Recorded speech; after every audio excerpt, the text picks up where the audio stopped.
Dollar. Dirt and money, no soul. Had to go and get it, ain't no time to kick it. Got a stack and flip for my foes. Dollar. Please tell me you can hear me. Don't turn your back and don't neglect me. Just let me know if you need me. Dollar. Let me watch out for my partners. Keep my money long, get my team strong. Let me run away from my problems. Yep, what's good, original crew, man? We're back. Hey, man, we're back with another ballin'. Today's video, man, we got this crime was solved at the DMV. Maybe because somebody had to renew it.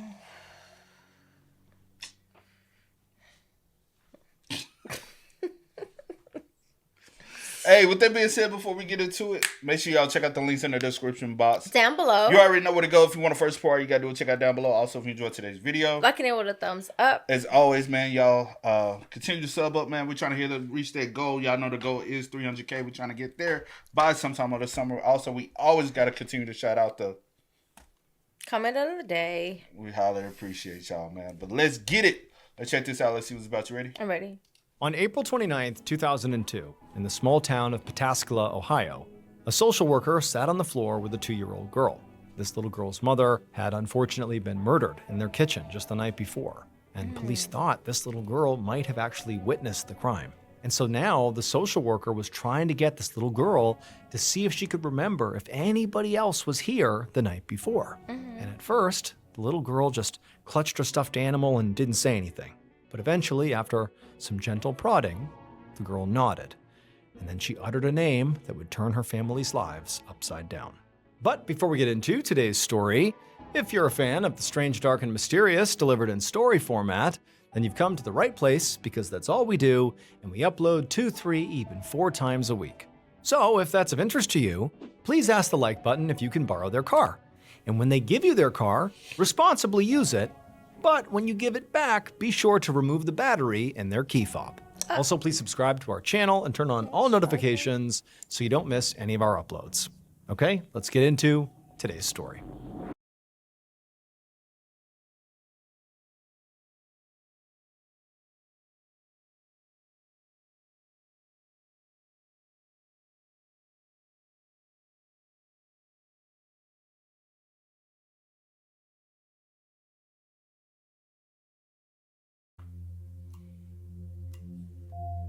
On the evening of April 28, 2002, 38-year-old Rhonda Boggs sat on the couch of her mother-in-law's house in the quiet city of Pataskala, Ohio, nervously watching the clock.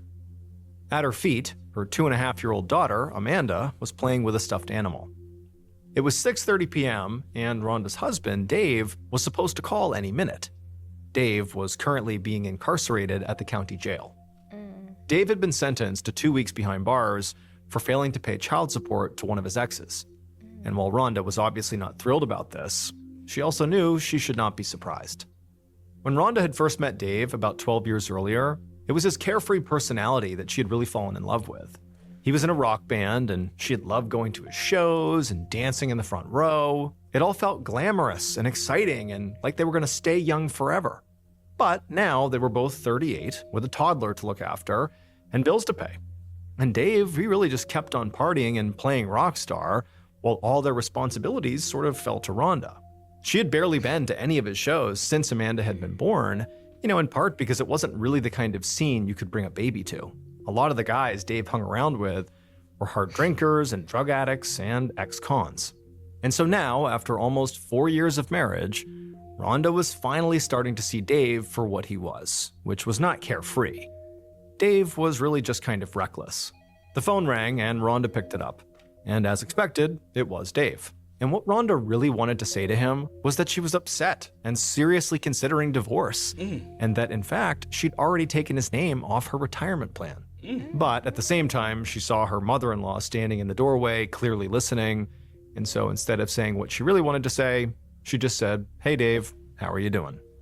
An hour later, back at her own home, Rhonda put a casserole into the oven, and then she turned on cartoons for Amanda, and then went outside to mow the lawn before it got too dark. Rhonda was used to doing almost everything around the house herself, since Dave was practically never home anyway. But now that he was, in jail, she had to literally do everything, including, mowing the grass on a Sunday night. So Rhonda wheeled the lawnmower out of the garage and into the yard, and then she pulled the cord to start the engine. But like everything else in their little house, the lawnmower was on the verge of breaking down, and it kept shutting off. While Rhonda struggled, she noticed her neighbor coming out of the house across the street, and he waved to Rhonda as he came down his own driveway, sort of telling her like, hey, turn off that lawnmower. And once she did, and once it was quiet enough to actually hear each other, he shouted from across the street and asked if she wanted to borrow his lawnmower that did work. Rhonda found herself looking around the yard at all the tall grass and saw how dark it was already getting. And then she checked her watch and saw that, her casserole was going to be done in just a minute here. And so she said to her neighbor that she really appreciated the offer, but it didn't really matter because, you know what, she doesn't have time to do this anyways. She has to go back inside. So Rhonda said bye to her neighbor and then pushed her defective lawnmower back inside the garage. And then she made a mental note to call Dave's cousin, Nick, the following day to see if maybe he could come by and fix her lawnmower. Nick worked as a maintenance man at a big apartment complex, and even though he lived 45 minutes away, he'd been helping Rhonda around the house while Dave was behind bars. Just last week, he had fixed up her washing machine, and he called all the time just to check in. And so now, Rhonda went back inside the house, into the kitchen, and took the casserole out of the oven just before the timer rang. She cut the casserole into 2 pieces and brought those pieces into the dining room and set them on the table. Then she walked over and turned off the TV, scooped up her daughter, and brought her over to the table. It was getting late, and all Rhonda really wanted to do here was just eat quickly and go to bed. But for every bite that made it into Amanda's mouth, another wound up on the floor. And so Rhonda knew that, at the end of dinner, she would have to do another round of cleanup before she could finally go to sleep. But Rhonda knew, Amanda couldn't help it. She was a little kid. And so she reached over and took her daughter's fork and began helping her eat, to not only minimize the mess, but also to help her kid out. And in reality, Amanda was actually the thing preventing Rhonda from just pulling the trigger on a divorce. She didn't know if she could handle being a single mother. It was hard enough having Dave gone for a few weeks, that she couldn't even imagine doing this all alone by herself forever. And since she already knew Dave was bad at paying child support, as that is the reason he was in jail right now, she figured if she was a single mom, even if he was ordered to pay her, she would likely have to rely on paying the bills herself. She would need to get a job and make money. Now, Rhonda did have a job now as an office assistant, but she wasn't sure if that would be enough to fully support herself and her daughter without any additional financial help. But just then, as Rhonda was scooping up another bite of casserole for her daughter, she heard a noise outside that almost sounded like heavy footsteps. She turned around, and through the curtains, she could see the silhouette of a person clearly coming up her driveway. The next morning, Monday, April 29th, Rhonda's coworker, Gary Pulowski, noticed that Rhonda was running late for her shift in the office at Hamilton Home Products, which was a heating equipment company. And this was strange because Rhonda had actually never been late before in the entire time that she had worked there. So Gary began asking around to see if anybody knew where Rhonda was or if maybe she had called in or something. But his coworkers all shrugged and said they hadn't heard from her since she left the office on Friday night. And so eventually, Gary tried calling Rhonda's landline at her house to see if she was home. But after calling several times, Rhonda never picked up. He waited for a while to see if maybe she would call back. But when he still hadn't heard from her after an hour, he started to worry that, she might have run into car trouble. Like maybe she was stranded somewhere with her car. He knew it was about a 15-mile drive from her house in Pataskala to the office here, just outside of Columbus. And back in 2002, not everyone had a cell phone, and he didn't know if she did. So if her car had broken down, she might be stranded without a way to call for help. And so Gary decided he would just get in his own car and drive the route from the office back to her house to literally see if he could find Rhonda on the side of the road. Gary drove all the way out to Pataskala, keeping his eyes peeled for Rhonda's car on the side of the road, but there was no sign of it. It was not until he finally turned the corner onto Rhonda's street that he saw her car, and her car was parked in the driveway of her white-paneled one-story house. And at this, Gary's stomach kind of balled up into a knot, because he realized that, Rhonda had clearly not left for work at all. And he knew that if she had just stayed home this whole time without calling in or calling anybody back, that something bad had to have happened. And so Gary pulled up to her house, and he got out of his car and walked up to the front door, and he knocked, but there was no answer. So after a minute, he went around and knocked on the back door, and there was still no answer back there either. So he walked back around to the front of the house, and he was about to leave when he saw the drapes rustling in one of the front windows. He squinted at the window, and he saw, what was causing the movement of the drapes was Rhonda's toddler daughter, Amanda, looking out the window. And her face was red like she'd been crying for a long time. And so now Gary started to panic. But he tried to keep his voice calm as he ran over and shouted through the window and told Amanda he was a friend of her mother's and convinced her to open the door so he could help her. It took a minute for Amanda to figure out what Gary was asking, but eventually she got it, and she disappeared from the window, and a moment later, the front door opened. And so Gary walked over and he stepped through the front door, and the first thing he saw were bloody footprints on the living room carpet. Gary instinctively scooped Amanda up in his arms, and he ran across the street, banged on the neighbor's door, and told them to call the police.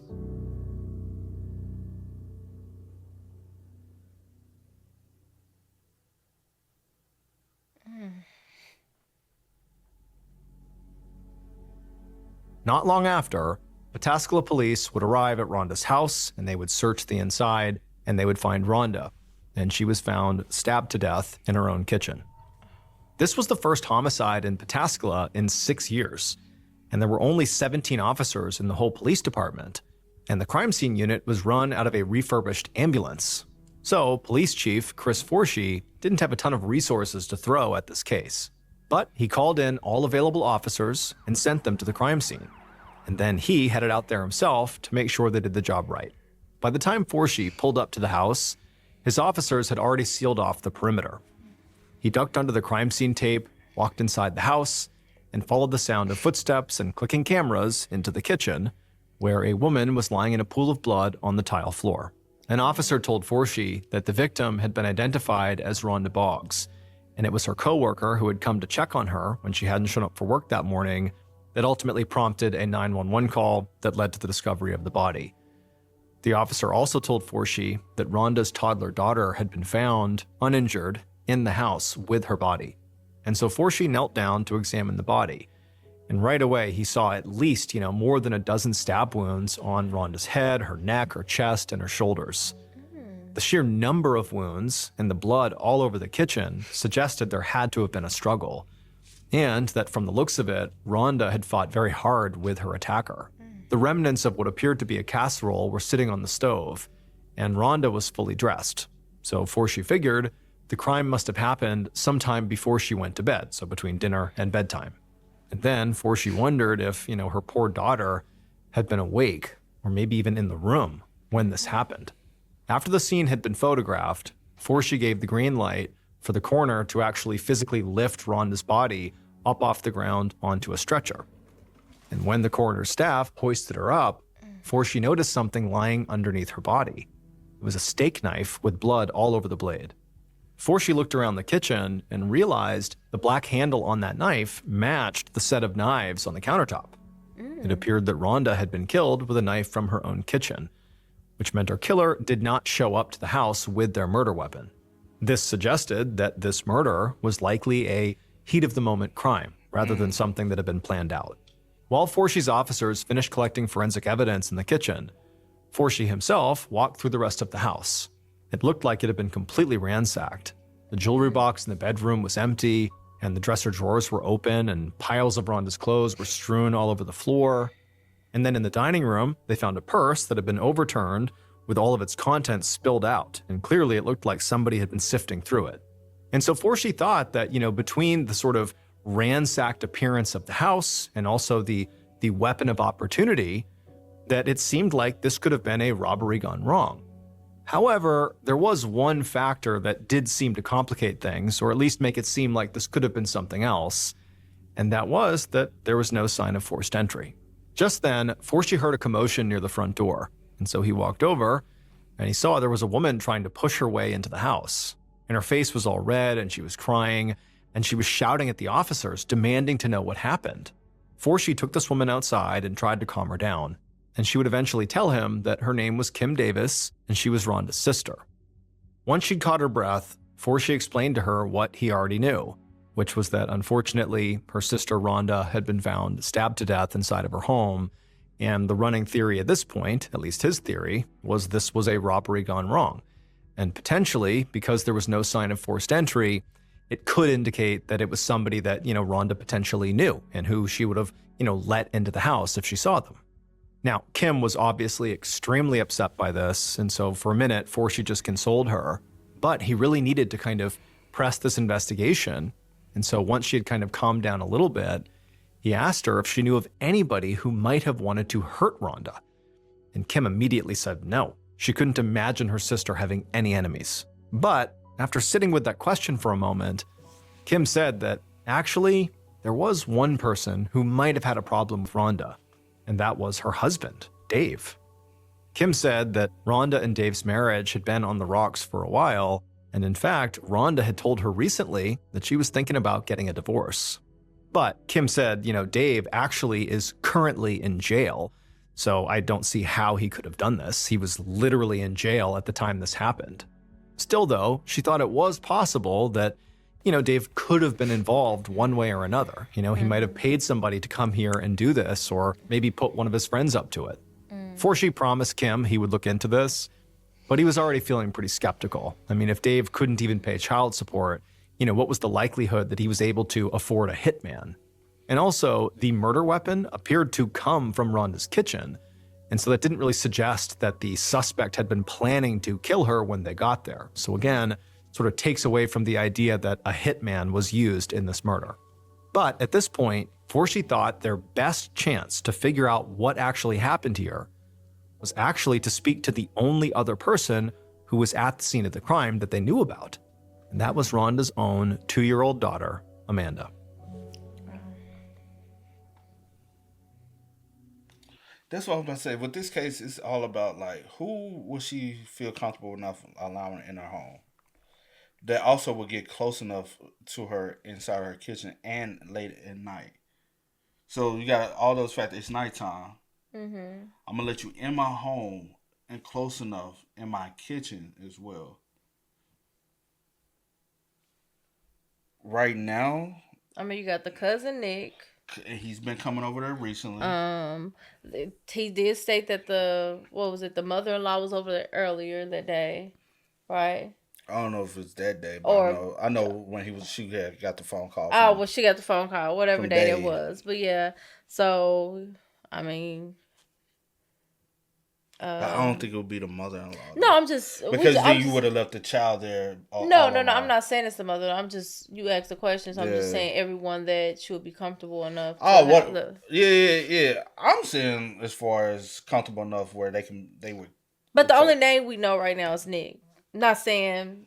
I'm just saying that's the only name that he said outside of Gary, which is the coworker, but he's the one that found her. But unless you playing chess, I'm just. Again, these are the only names we know right now. Unless you playing chess, and I'm saying for Gary, unless you play chess and I don't know the neighbor's like you was the one who discovered her, but yeah, I don't know the neighbor's name that offered the lawnmower. I don't know him. Well, she possibly creeped out by him. The reason why she didn't want to accept the lawnmower. Who knows? Who knows? Right across. Did you see anything? Did you hear anything? All of that. Don't know. Right now, from the details that he's told just so far, my eye is going Nick and the neighbor.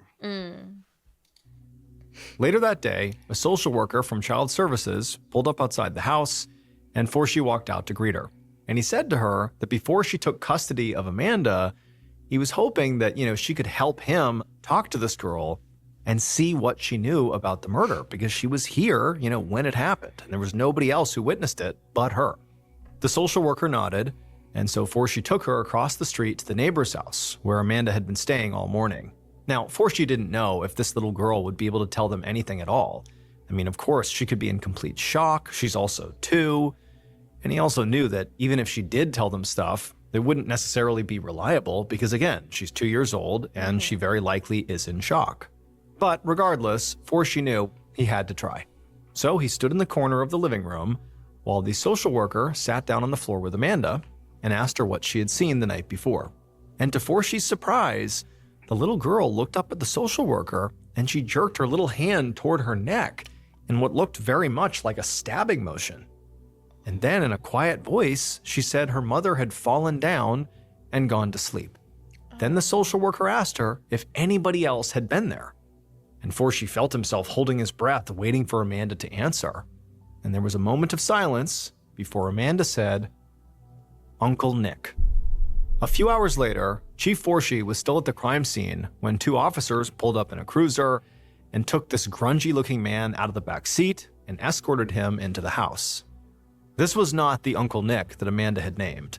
It was Amanda's own father, Dave Boggs, who had been in jail when his wife was murdered. Now, Forshee was absolutely planning to speak to this Uncle Nick, but first he wanted to gather as much information as possible about him. During Amanda's conversation with the social worker, she had said repeatedly that Uncle Nick had hurt Mommy. But even though this 2-year-old girl seemed very definitive about this, Forshee needed an adult perspective before he acted. A judge had let Dave Boggs out of jail early because of his wife's murder, and Forshee had ensured that Dave was escorted to the crime scene so Forshee could speak to him before Dave got a chance to speak to anybody else. And so now Forshee met Dave and the officers at the door and then guided them into the living room where they sat Dave down on the couch. They filled him in on what had happened to his wife, but really before he could react to that, they also told him that they needed him to do a walkthrough of the house with them to try to identify what might have been stolen, which could help them figure out who did this. But first, Forshee said he had a very important question. He asked Dave, "Who is Uncle Nick?" And at this, Dave, who to this point had just looked completely shocked by what he was being told, began to look more confused. And he told Forshee that Uncle Nick was what his daughter called his second cousin. He said his real name was Richard Nicholas Robinson, and he had been helping Rhonda out while Dave was in jail. Dave said Nick had probably been at the house almost every day, fixing one thing or another, but he said he didn't understand why Forshee was asking about him because, there's no way he would have hurt Rhonda. I mean, he really looked out for her, and also for Amanda. But for now, Forshee was not going to answer that question. Dave's information was enough for him to go outside, get on his radio, and broadcast a bulletin asking all police departments in the area to be on the lookout for Nick Robinson. Less than an hour later, a police cruiser found Nick Robinson's SUV on State Route 37 just outside of Pataskala, and they pulled him over and they ordered him out of the vehicle, and as soon as he was out, they pushed him to the ground with a gun to the back of his head and cuffed him. And as they did this, they noticed a dark spot on Nick's baseball cap that looked a lot like blood. As they put Nick in the back of the cruiser, he kept asking them what was going on, but they didn't tell him. Instead, they searched his SUV, and there was cardboard laid out in the back with reddish-brown smears all over it, which also appeared to be blood. And then when the officers got back into their cruiser, Nick asked them, "Is this about Rhonda?" By the time this arrest happened, Chief Forshee was at Nick Robinson's house questioning his wife, Debbie. So while he did that, he dispatched one of his best and only detectives, Bruce Brooks, to go down to police headquarters to handle Nick's interrogation. When Detective Brooks walked into the interview room, immediately he could see that Nick, who was resting his head in his hands, looked very pale and nauseous. When he asked him if he was okay, Nick said he was just hungover from a long night of drinking. He said he had been at a bar in Columbus until around 10:30 p.m., and then he had gone to another bar in Lancaster, which was a town nearby where he lived. And then he had finally come home around 1:30 a.m. and passed out on his couch. Nick swore he didn't know anything about what happened to Rhonda, and only found out she was dead when he saw it on the news.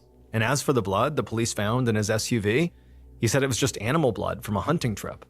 But Brooks was not buying this, because he had heard Amanda, Rhonda's daughter, say Uncle Nick hurts Mom.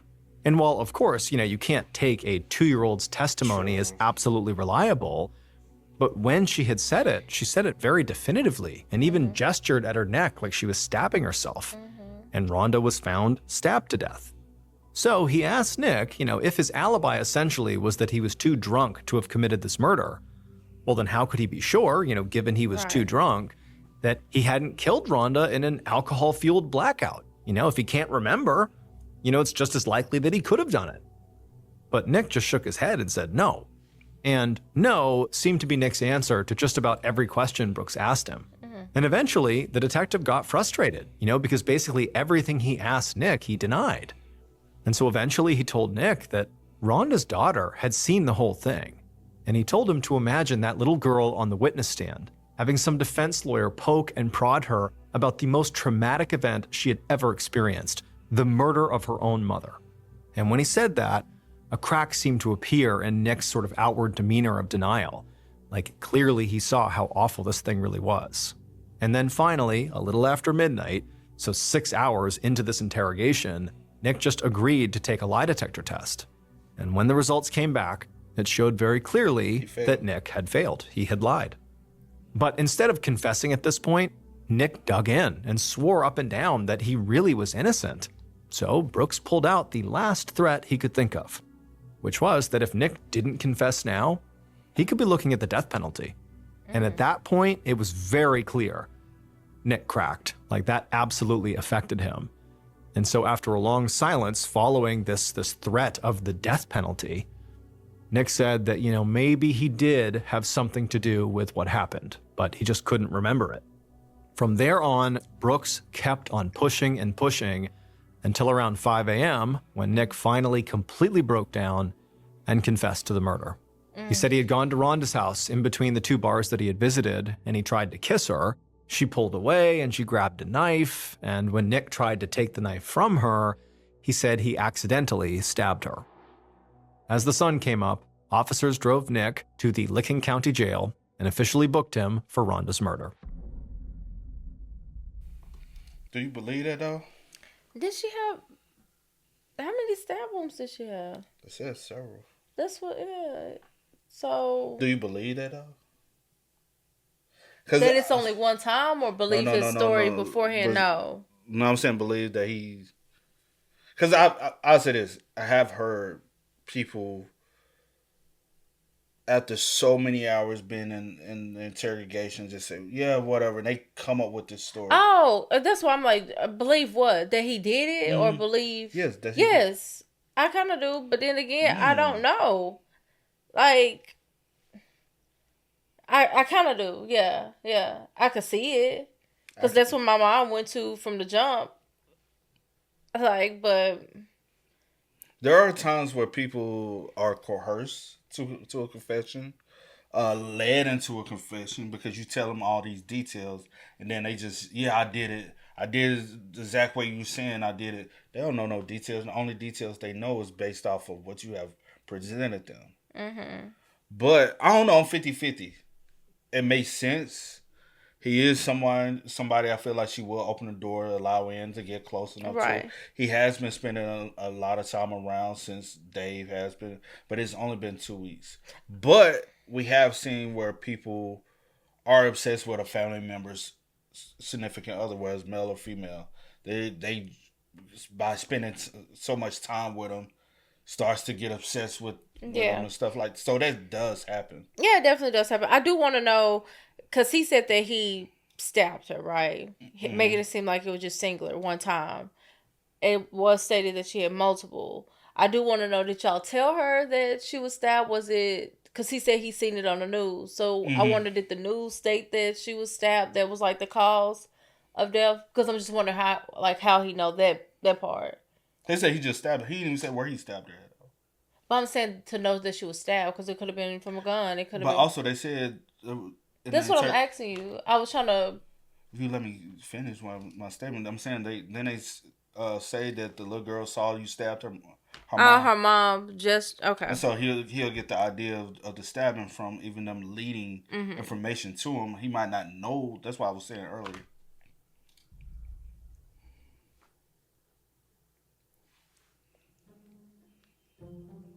Later that morning, Chief Forshee stood in front of a group of reporters outside the police station and praised his officers for catching Rhonda Boggs' killer and getting a confession in less than 24 hours.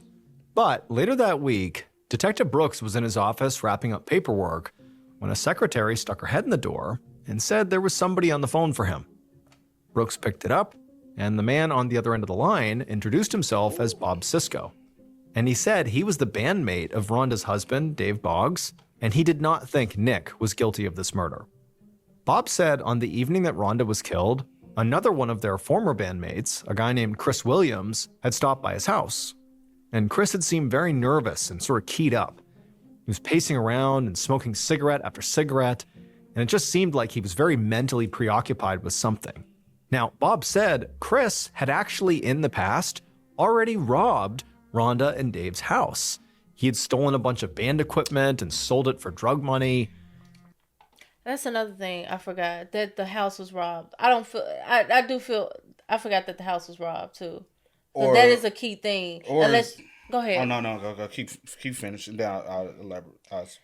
Unless it's like you trying to make it look like it was a robbery. I guess that's why they needed Dave to actually walk through the house to see like was anything actually taken.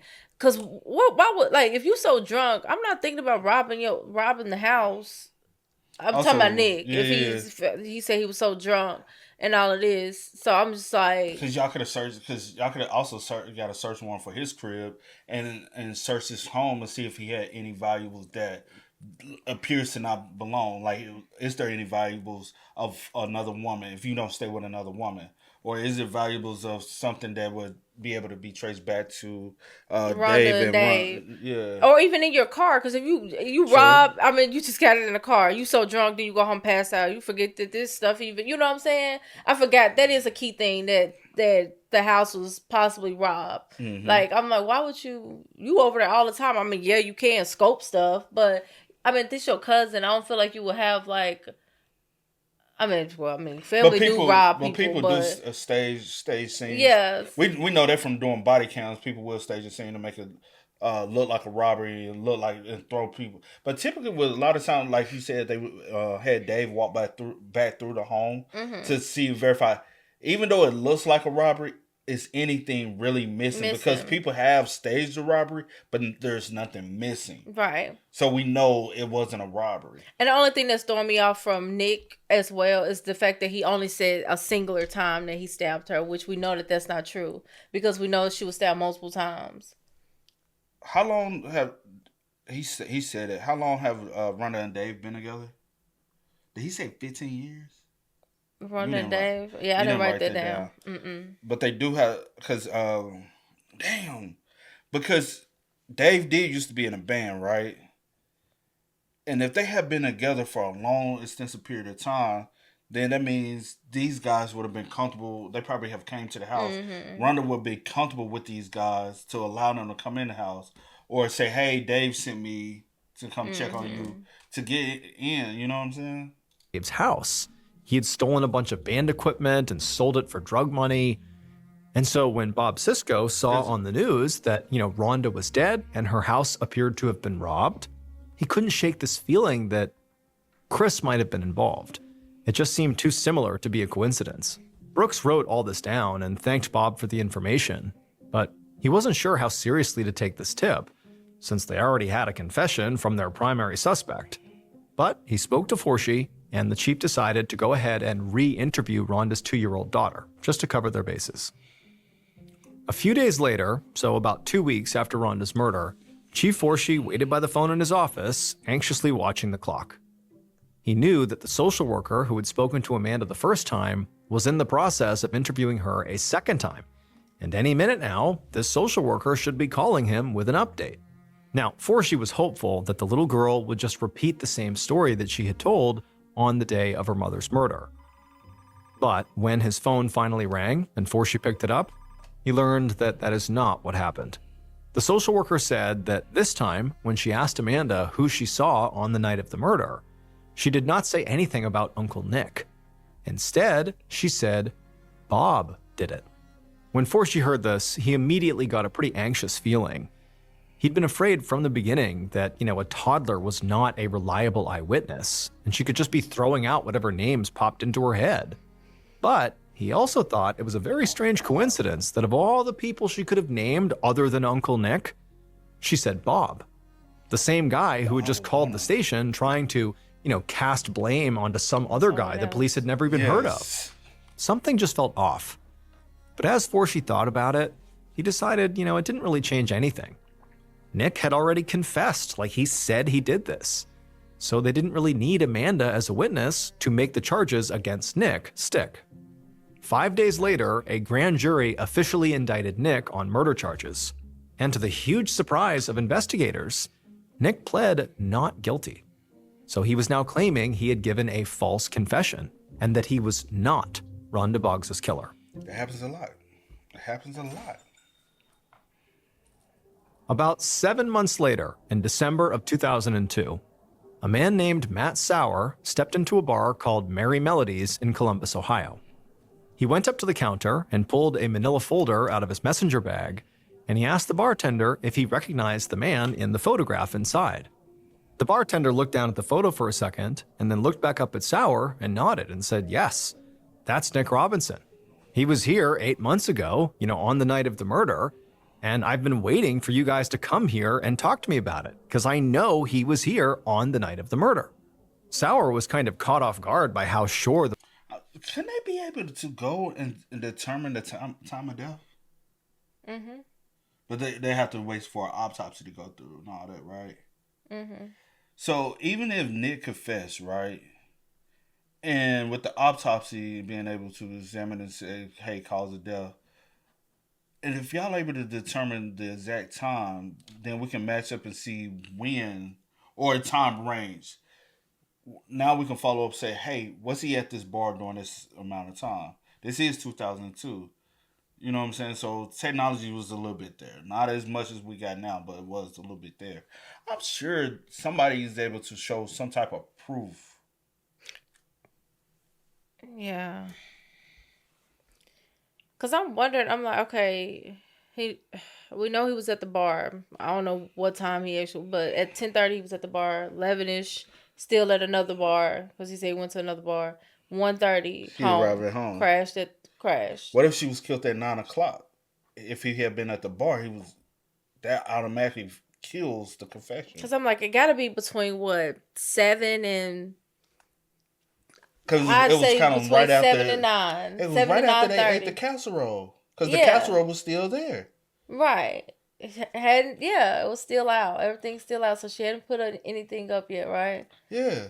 So it seemed like dinner was interrupted. Right after dinner time. Or right after, or something like that. Yeah, because the baby with the parts of the casserole followed. She was trying to feed the child. Mm-hmm.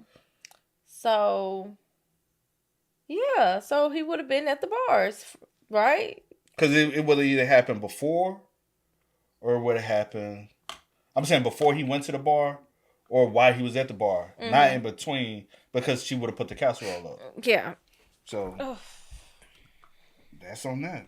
Of the murder, and I've been waiting for you guys to come here and talk to me about it, because I know he was here on the night of the murder. Sauer was kind of caught off guard by how sure the bartender was, and so he asked them, like, how can you be so sure it was him, and how do you know he was here on the night of the murder? How can you remember that? But the bartender had a quick answer. He said the reason he remembered Nick is he had been wearing this very unique, unforgettable t-shirt that night with this obscene joke on it about women's bodies, so he just remembered it. Bartender said Nick had stayed there on the night of the murder until 10:15 or maybe 10:30. The bartender was absolutely certain. And so again, the bartender said to Sauer, like, I'm just pretty surprised it took this long for you all to come here and confirm his whereabouts. Like, I've known this. Sauer closed his folder and thanked the bartender, and then just set his business card down on the counter. And when the bartender picked it up, he looked surprised, because Matt Sauer was not actually a police officer. He was a private investigator, and he'd been hired by Nick Robinson to clear his name. Sauer knew this was going to be a tough job, because Nick had already confessed to Rhonda Boggs' murder. But Sauer was hoping that this interview with the bartender would help him poke a massive hole in the case against him. And so now that Sauer had gotten this testimony from the bartender that did appear to poke this hole in the case, Sauer left the bar, got in his car, and drove to the second bar Nick had claimed to be at on the night of Rhonda's murder. It was called the Fairview Inn in Lancaster. And when he got there, he showed that staff the same photo, and just like the first bartender, they all remembered Nick as well. They said he was there on the night of April 28th, the night of the murder, and they remembered because of his distinctive t-shirt. And so now Sauer knew he was onto something, because the prosecution's case said that Nick had left Merry Melody's bar, that first bar Sauer had gone to, driven to Rhonda's house and killed her, and then went to this bar, the Fairview Inn. But the staff at both bars said Nick was wearing this same distinctive t-shirt. Unless he changed. And Sauer knew that if Nick had stabbed Rhonda to death in between these two bars, wouldn't that shirt have been covered in blood? Right. And wouldn't, the Fairview Inn staff have not just remembered that it was this distinctive shirt, but the distinctive shirt that had blood all over it? Like, that would also be a detail they would recall. But they didn't. They just said he had that shirt on, nothing else. A few days later, Sauer drove back to Mary Melody's bar. But this time, he didn't go inside. Instead, he just pulled his car into their parking lot and started his stopwatch. And then once it was going, he pulled out of the parking lot, turned down the street, and drove all the way to Fairview Inn. And when he reached their parking lot, he checked his stopwatch, and the drive had taken, about 45 minutes.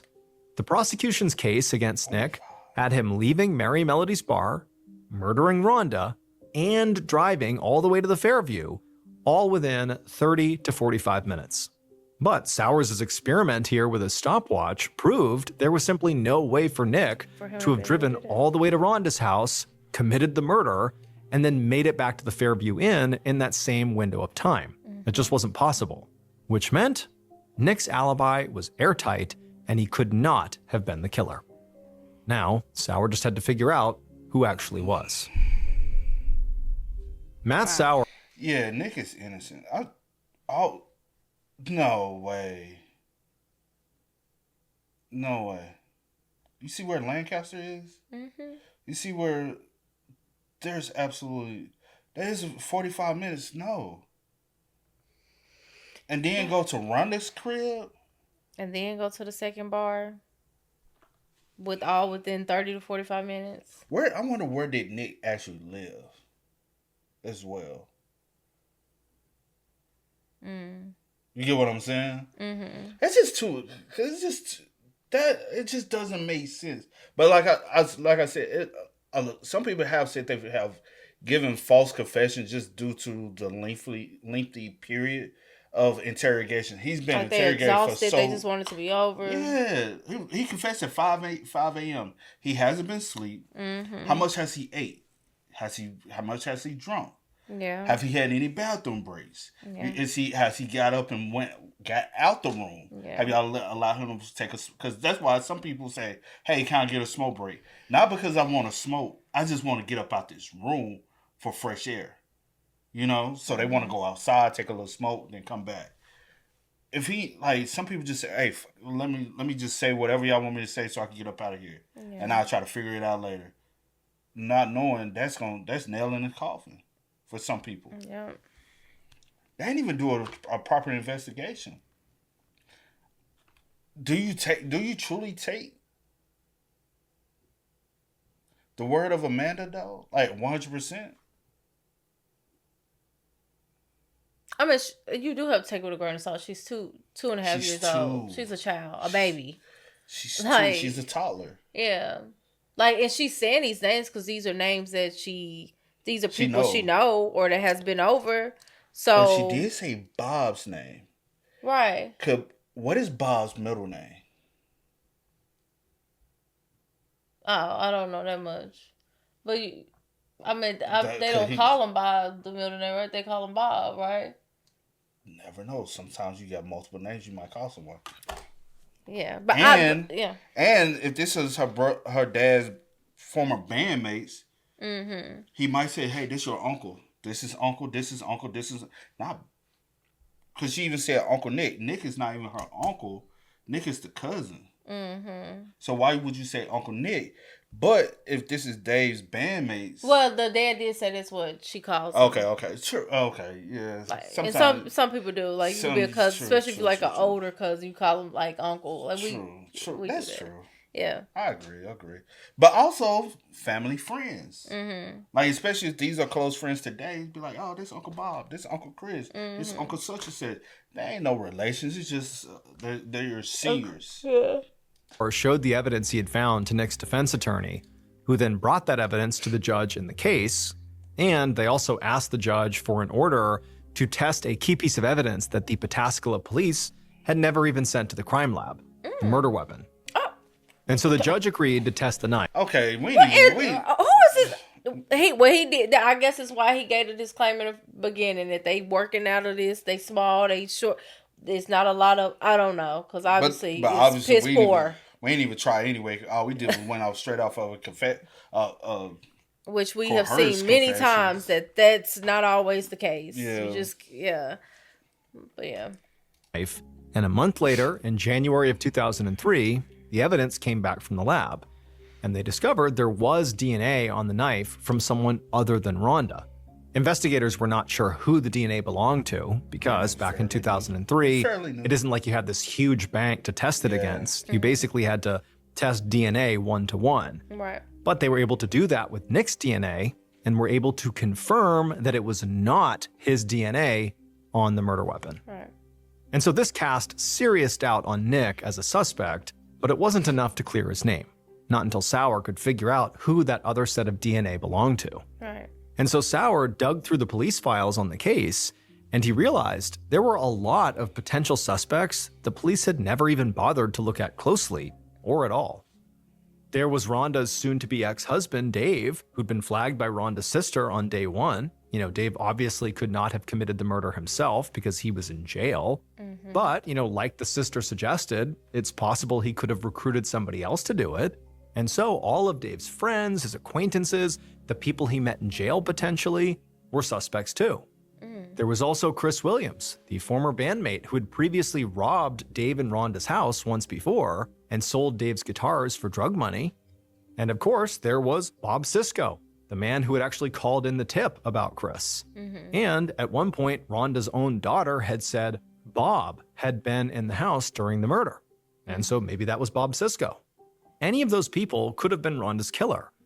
But since there was so little investigation done, Sauer was essentially starting over from square one, almost 9 months after the crime. The killer could even be somebody who the police never even knew about, because they had never really even bothered to focus on anybody but Nick. And so with little concrete to go off of, Sauer decided that, before he began investigating 87 different people, he would start with the sort of one concrete thing he had, which is they knew what items had been taken from Rhonda's house during the murder. And so what he decided he would do is try to track down those items, and hopefully they would lead him to the actual killer. A few days later, Sauer stepped into a pawn shop in Columbus and walked slowly down the aisle, scanning the shelves for some of the items that he knew had been taken from Rhonda and Dave's house. But like all the other pawn shops he'd been to that day, he hadn't found anything, and when he got to the end of this aisle, he knew this pawn shop as well did not have any of these missing items. Now, it was entirely possible that the items that had been stolen had not been pawned off yet, or maybe they had been pawned off in some other part of the country or something, but it just seemed kind of likely that if they had been pawned, they might be sort of roughly in the area. But so far, he had not found anything promising. And so after leaving this pawn shop and going to another and then another and still not finding any of the stolen items, Sauer finally decided to call it a day and head back home.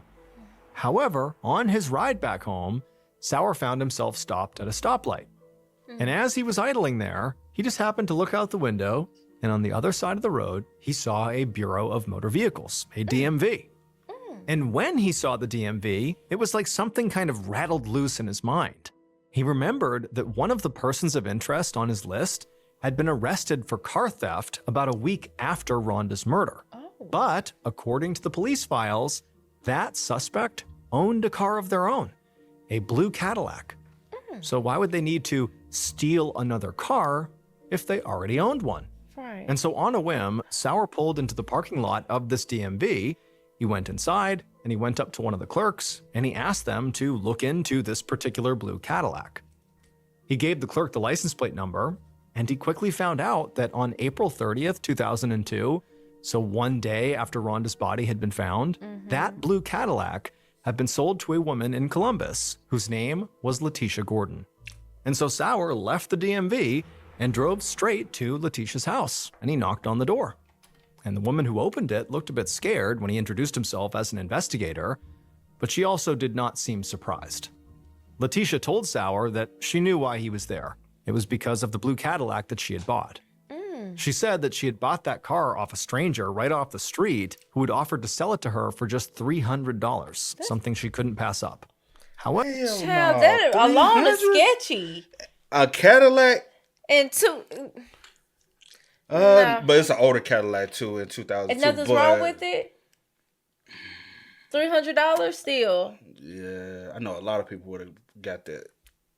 Especially this Cadillac in 2002. Especially down south, half of everybody would have bought that off of you for $300.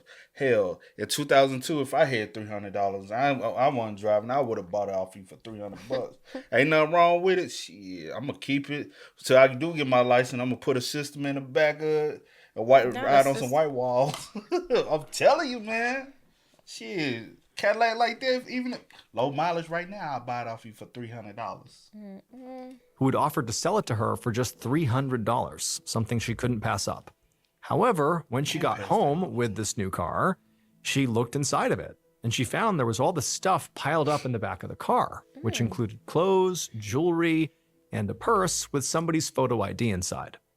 And the name on that ID was Rhonda Boggs. Shut up. Who did that?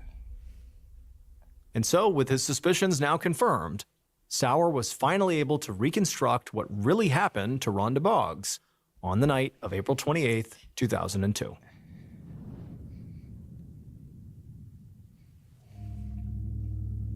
On that night, while Rhonda Boggs was finishing up dinner with her 2-year-old daughter, her killer was parking their blue Cadillac just down the block.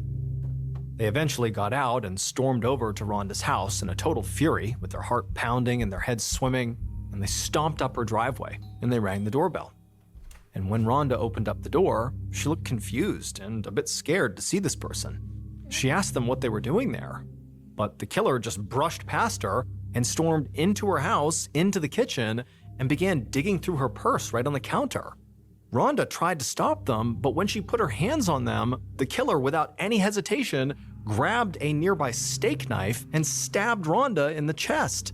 Rhonda, she fell to the ground and tried to stand back up and tried to defend herself, but the killer was on top of her, stabbing her over and over and over again until Rhonda was no longer moving.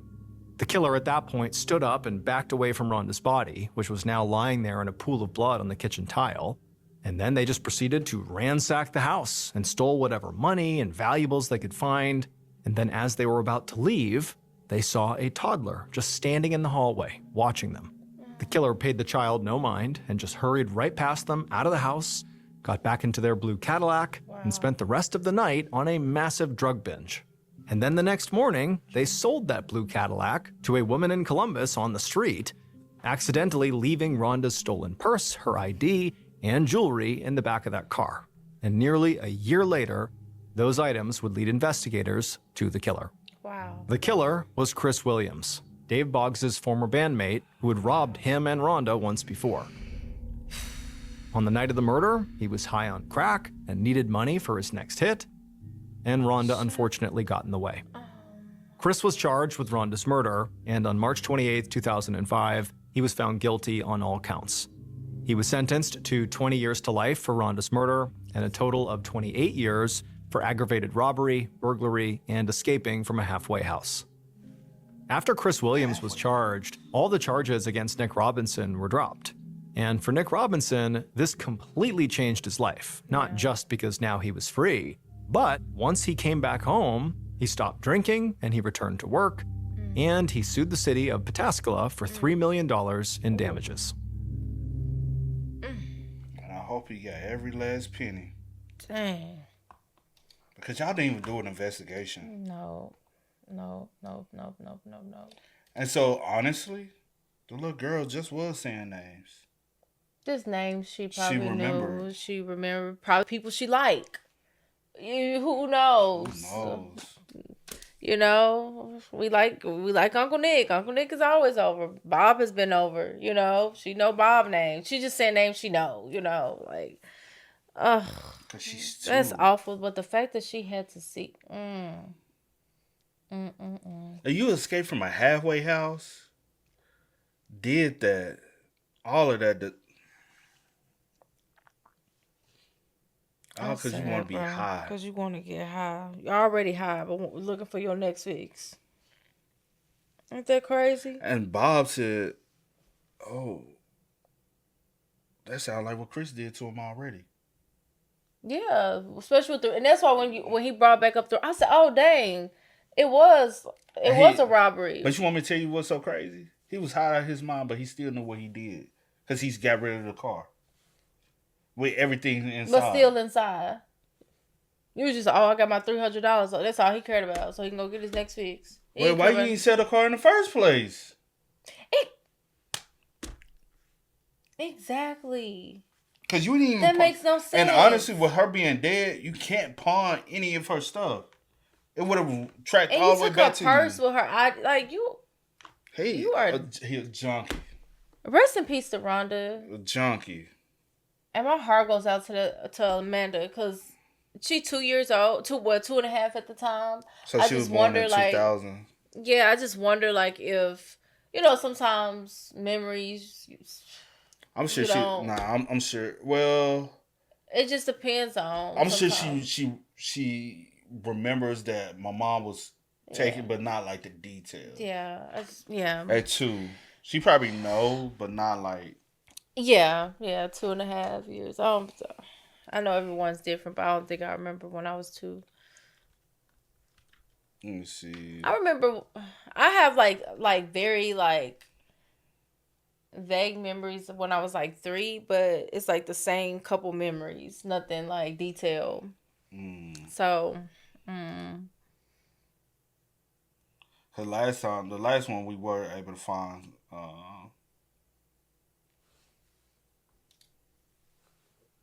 we was able to find the people who details of what was I trying to say? We was able to find, let me just say, we was able to find a child. She's still doing good today. Could be. Let's see how far away. Could be. I would like that to be her because of that. I would like that to be her because you know what I'm saying. That would be a good, Yeah. But that's effed up though, bro. I'll be able to find it after the video and do some research, see if we can find any update information because even the last one we did, the little girl, she's a grown woman now. She's doing great for herself. Yeah. So I would like to see people. I like to see people who are able to succeed through tragedy, especially something like that. That would be tragic situation, But y'all spam us up. Y'all let us know y'all thoughts about it for us in the comments down below. But until next time, y'all know how it go, man. I do go by the name DJ the Kid. This is Sierra Nicole. We are. Kid and We are. No time to kick it, got a stack of flip for my foes. Dollar. Please tell me you can hear me. Don't turn your back and don't neglect me. Just let me know if you need me. Dollar.